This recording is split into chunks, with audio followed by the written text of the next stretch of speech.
It is a big day in Wisconsin politics. As we mentioned earlier, the Speaker of the State Assembly and a key backer of Governor Walker's proposal curbing public union bargaining rights is running for the U.S. Senate. And the governor himself is the target of a recall effort. Lots to talk about with UW political science professor Charles Franklin, starting with his reaction to the Democratic Party's announcement that the recall is on.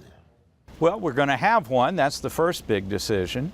The other thing is when they're going to start collecting petitions in November, which means that the election, the actual recall election, should probably fall sometime in April or May.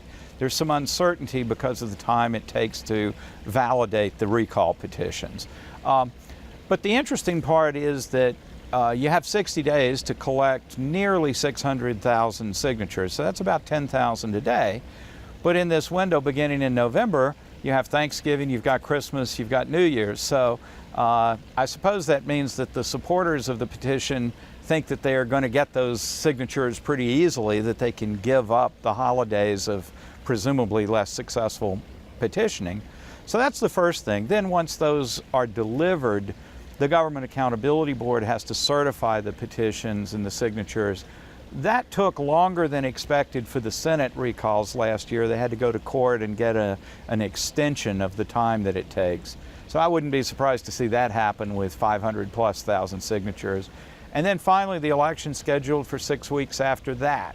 And that's where the uncertainty comes in of whether it falls in April or May.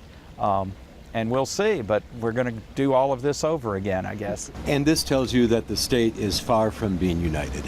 Oh, yes. I think what we saw with the 50-50 split essentially on the recalls, what we see in polling that is still pretty evenly divided. Governor Walker's a little underwater, about 40 to 45% approve, about 55 or so disapprove. But if you ask people whether they want to see a recall, that's closer to 50-50. So we're 50-50 time. So the other political news of the day is that Speaker Fitzgerald is going to run for Senate. That's right. He had filed paperwork a couple of weeks ago and had said that he was 99% certain, but now this is diving into the pool. And it's a crowded pool. That's the most interesting thing.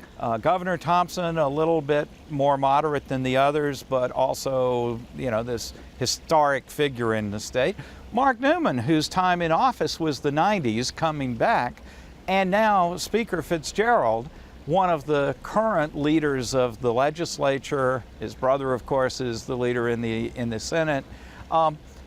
Deciding to get into this U.S. Senate race is very interesting, and it pits the Republican Party, and it puts them in a position to choose between the old and the new leadership and the most conservative leadership versus the somewhat more moderate leadership. And you were surprised a little bit that he's running? You know, it is interesting that at a moment when he's so prominent in the legislature as Speaker with his brother in the Senate, after, despite how divisive the spring was, ultimately he helped pass Governor Walker's plan.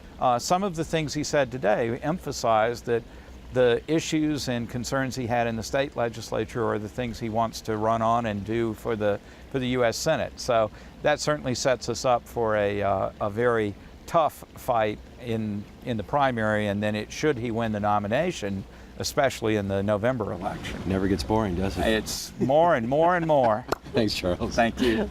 Thanks, Charles.